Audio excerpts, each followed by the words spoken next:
Le halal, c'est ça. Voilà le cahier des charges. Ceux qui sont capables de respecter ce cahier des charges, on va leur donner le label. Et pour avoir ce label, il va falloir qu'ils reversent X%, 2%, 5% de leur marge. Et avec cet argent, il y a aujourd'hui une nécessité de créer des lieux de culte.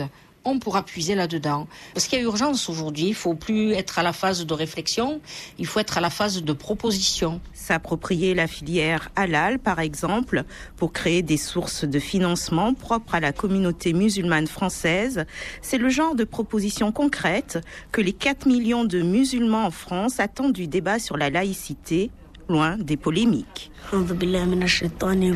Les musulmans de France, un reportage de Sylvie Kofi, réalisation Marc Minatel.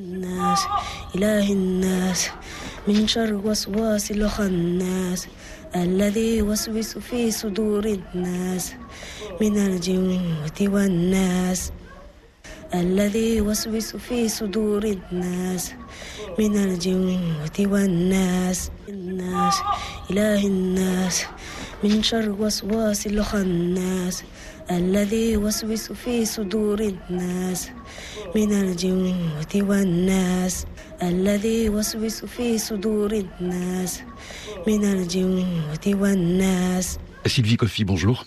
Bonjour. Vous êtes l'auteur de ce grand reportage. Pourquoi êtes-vous allé à la rencontre des musulmans de France, essentiellement à Marseille? Quel est l'état des lieux dans cette deuxième ville de France?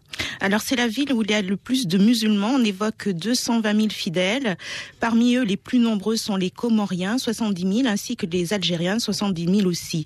Ensuite, il y a les Tunisiens, les Marocains et ceux de l'Afrique subsaharienne. J'ai notamment rencontré un jeune imam de 22 ans, Fessoal, d'origine comorienne, qui a fait toutes ses études à Marseille. Il a été désigné par sa communauté comme étant l'un des meilleurs et c'est lui aujourd'hui qui dirige la prière dans une cave d'immeuble. Alors c'est l'une des particularités de cet islam, hein. Il est multiple. En effet, on peut même parler des islams entre les différentes tendances, les sunnites qui sont majoritaires en France et les chiites.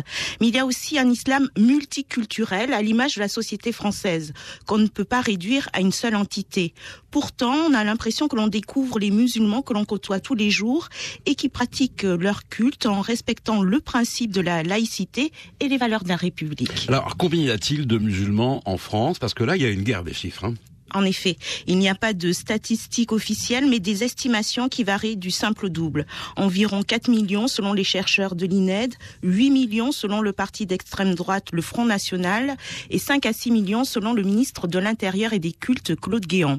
Il faut tout de même rappeler que l'islam est présent en France de manière plus importante depuis les vagues d'immigration et l'arrivée des travailleurs étrangers en provenance du sud de la Méditerranée à partir des années 50, notamment dans les zones industrielles.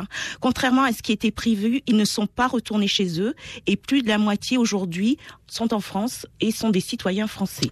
Oui, des Français qui ont des souhaits, des demandes, voire des revendications. Oui, par exemple, il y a la construction des lieux de culte pour remédier à ces fameuses prières de rue. D'autres demandent, notamment dans les cantines scolaires, la demande de plats halal. D'autres souhaitent une séparation entre les hommes et les femmes dans les piscines. D'autres encore refusent d'être auscultés par un médecin homme pour les femmes.